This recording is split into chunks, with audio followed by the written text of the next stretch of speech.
కాకతీయులు నిర్మించిన ఆలయాలు అపురూప శిల్ప సంపదకు సాక్ష్యాలు. అంతేకాదు విలువైన గుప్త నిధులకు స్థావరాలు. తవ్విన కొద్దీ బంగారం దొరుకుతుందక్కడ. అందుకే గుప్త నిధుల ముఠాలు రాత్రి పగలు తేడా లేకుండా కాకతీయుల పురాతన ఆలయాలను తవ్వేస్తూ ఉన్నారు. అందిన కాడికి దోచుకుంటూ ఉన్నారు. కోట్ల విలువైన గుప్త నిధులు పోలీసులకు చిక్కిన అసలు లెక్కలు మాత్రం అదృశ్యమవుతూ ఉన్నాయి.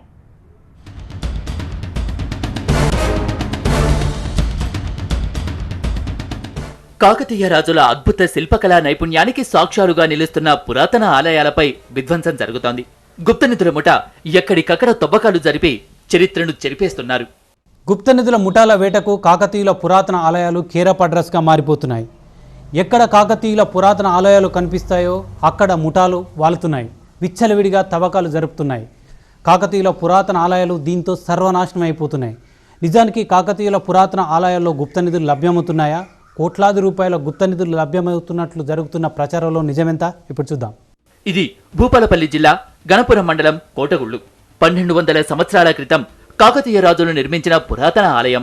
ఈ ఆలయంలోనే కాదు, కాకతీయులు నిర్మించిన ప్రతి ఆలయంలో, దాని పరిసర ప్రాంతాలలో టన్నుల కొద్దీ బంగారం నిల్వలున్నట్లు ప్రచారంలో ఉంది. అనేక సార్లు గుప్తనిధులు కూడా బయటపడ్డాయి. దీంతో గుప్తనిధుల కోసం వేటాడే ముఠాలు కాకతీయులు నిర్మించిన ఆలయాలను టార్గెట్ చేసి వాటిని తవ్వటం పనిగా పెట్టుకున్నారు. మెటల్ డిటెక్టర్లు, జేసీబీల సాయంతో కూడా డే అండ్ నైట్ తవ్వకాలు జరుపుతున్నారు. హన్మకొండలోని 1000 స్తంభాల గుడి నుంచి మొదలుకొని కాకతీయుల మట్టికోట, కోటగుళ్ళు, రామప్ప చెరువుపై ఉన్న శివాలయం, ఇలా అన్ని శివాలయాలు గుప్తనిధుల ముఠా బారిన పడ్డాయి. ఈ నేపథ్యంలోనే ఘనపురం కోటగుళ్లలో మసీదు నిర్మాణం కోసం తవ్వకాలు జరుపుతూ ఉండగా 100 సంవత్సరాల నాటి గుప్తనిధి వెలుగు చూసింది. 5 కోట్ల విలువైన ఆభరణాలున్నట్లు ప్రచారం జరిగింది. కాకతీయ రాజులపై ఢిల్లీ సుల్తాన్లు దండయాత్ర చేసిన నేపథ్యంలో కోటగుళ్ల ప్రాంతంలో ప్రజలు తమ దగ్గరున్న బంగారం నగలను పెట్టెల్లో పెట్టి దాచుకున్నారని చరిత్రకారులు చెబుతున్నారు. ఆ తరువాత ఢిల్లీ సుల్తాన్ల దండయాత్రలో ఇక్కడ సంస్కృతి, దేవాలయాలు మట్టి కొట్టుకుపోయి ఇప్పుడు అన్ని బయటపడుతున్నాయంటున్నారు. కోటగుళ్లను సుమారు 800 ఏళ్ల క్రితం కాకతీయ రాజులు నిర్మించారు. ఆ నిర్మాణ సమయంలో ఆ కాకతీయుల కాలంలో ప్రజలు తమ బంగారు ఆభరణాలు కానివ్వండి, నిధులు కానివ్వండి గుళ్ళల్లో దాచుకునేవారు. దానికి కారణం ఏంటంటే ఆ రోజుల్లో దొంగల బెడద బాగా ఉండేది. ఆ దొంగల బెడద నుంచి తమ బంగారాన్ని కాపాడుకోవడానికి అప్పటి ప్రభుత్వ ఆదేశంతో దాని రక్షణ కొరకు దేవాలయాల్లో ఆ బంగారం దాచబడేది. ఈ క్రమంలో కాకతీయ రాజుల పతనానంతరం ఢిల్లీ సుల్తానులు ఈ గుళ్ళ మీద దాడులు చేసి గుళ్ళల్లో ఉన్న బంగారాన్ని దోచుకునే క్రమంలో గణపురంలోని కోటగుళ్ళను కూడా కోటగుళ్ళ లోపల ఉన్న ధనం కోసం, బంగారం కోసం ఈ కోటగుళ్ళను ధ్వంసం చేయడం జరిగింది. కోటగుళ్ళు పురాతన కాలం నాటిదని తెలిసినప్పటికీ సరైన రక్షణ లేకపోవడంతో విచ్చలవిడి తవ్వకాలు జరుగుతున్నాయని అంటున్నారు స్థానికులు. నాటి చరిత్రను భావితరాలకు అందించవలసిన బాధ్యతను పురావస్తు శాఖ విస్మరిస్తోందని విమర్శిస్తున్నారు. గణపురం ఈ కోటగుళ్ళల్లో ఉపాలయాలు మళ్ళీ సరిచేసి నిలబెడతామనే క్రమంలో మంచి ఉన్న ఉపాలయాలను కూడా కూలగొట్టి ఇప్పటివరకు నిర్మించకుండా జరిగింది. వాస్తవంగా ఇప్పటికైనా కానీ పురావస్తు శాఖ అధికారులు గతంలో మళ్ళీ మంచిగా చేద్దామన్న గుళ్ళను కూలగొట్టిన గుళ్ళను కనీసం వాటినన్నా మళ్ళీ సేమ్ అదే టైప్లో నిర్మించినా చాలు. అది పెద్ద గొప్పదనం. మంచి గుళ్ళను కూడా కూలగొట్టిన ఉపగుళ్ళను అదొకటి కూడా పురావస్తు శాఖ అధికారులు ప్రభుత్వం స్పందించి తక్షణమే ఆ ఉపాలయాలు నిర్మితం చేస్తే గణపురం కోటగుళ్లకు మంచి శోభ వస్తుంది. గణపురంలోని కోటగుళ్ళకు సంబంధించినటువంటి ప్రాంతమును ఎంతో పురాతనమైనది, ప్రాచీనమైనది. ఈ యొక్క మన యొక్క నాగరికతను తెలియజేసే ఎన్నో అవశేషాలు ఈ ఆలయంలో ఉన్నవి. అలాంటి ఆలయానికి సంబంధించినటువంటి ఉపగుళ్ళలో గతంలో కూడా తవ్వకాలు చేయడం జరిగింది. మన పురాతన సంపదను కాపాడుకుంటేనే మన యొక్క గత చరిత్ర, మన యొక్క గత జీవులు, మన యొక్క ముత్తాతలు, తాతలు వాళ్ళు ఎలా జీవించారు, ఎలా బతికారు అనేది తెలియాలంటే ఇలాంటి ఆలయాలలో ఎన్నో ఉన్నాయి. అలాంటి పురాతనమైన ప్రాంతాన్ని తవ్వి ఇక్కడ బంగారం దొరికింది అని చెప్పి కూడా తెలుస్తున్నది. ఈ కోటగుళ్ళ సమీపంలో గుప్తనిధుల వేట భారీగా తవ్వకాలు జరిపింది. ఈ తవ్వకాల్లో 5 కోట్ల విలువైన కాకతీయుల కాలం నాటి గుప్తనిధి లభ్యమైనట్లు ప్రచారం జరుగుతుంది. పోలీసులు, పురావస్తు శాఖ విచారణ జరుపుతుంది.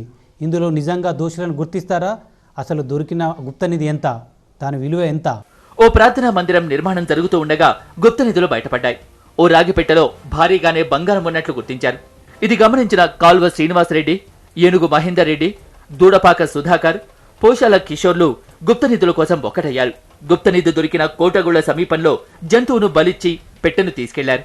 అయితే వాటాల పంపిణీలో తేడాలు రావటం, వారంతా ఘర్షణ పట్టంతో వార్త బయటకొచ్చింది. అరకిలో బంగారం కాదు 5 కోట్ల విలువైన గుప్త నిధి దొరికిందని ప్రచారం అయ్యింది. దీంతో పోలీసులు ఎంట్రీ ఇచ్చారు. 4 నిందితులను అదుపులోకి తీసుకున్న పోలీసులు కూడా ముందు 5 కోట్ల విలువైన బంగారం దొరికిందని చెప్పారు. ఆ తర్వాత పోలీసులు కూడా ప్లేట్ ఫిరాయించారు. అరకిలో బంగారం మాత్రమే దొరికిందని, దాని విలువ 15 లక్షలు మాత్రమే ఉందని పోలీసులు సెలవిచ్చారు.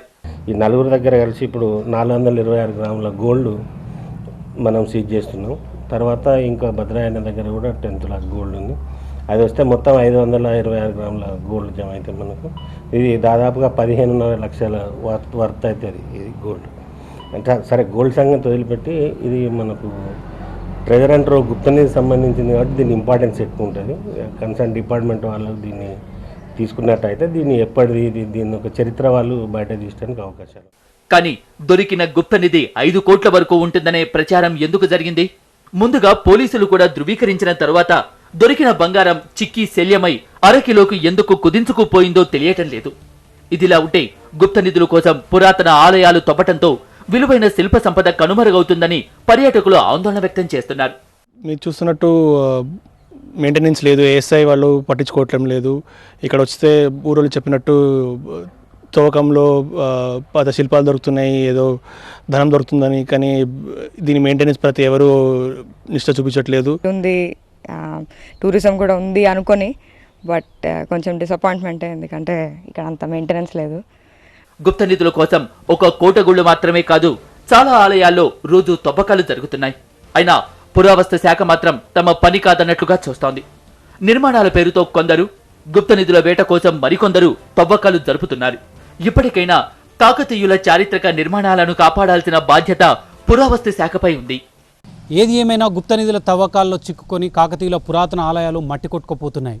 గుప్త నిధులు దొరుకుతున్నాయో లేదో కానీ ఆ పేరుతో జరుగుతున్న తవ్వకాలతో విలువైన కాకతీయుల శిల్ప కళా సంపద కాలగర్భంలో కలిసిపోతుంది. ఇప్పటికైనా పురావస్తు శాఖ మేల్కొనకపోతే కాకతీయుల శిల్ప కళా సంపద ఇక చరిత్ర అవుతుంది. కెమెరా పర్సన్ శ్రీనివాస్తో రమేష్, టీవీ9, కోటగుళ్ళు, గణపురం, భూపాల్పల్లి, జయశంకర్ జిల్లా.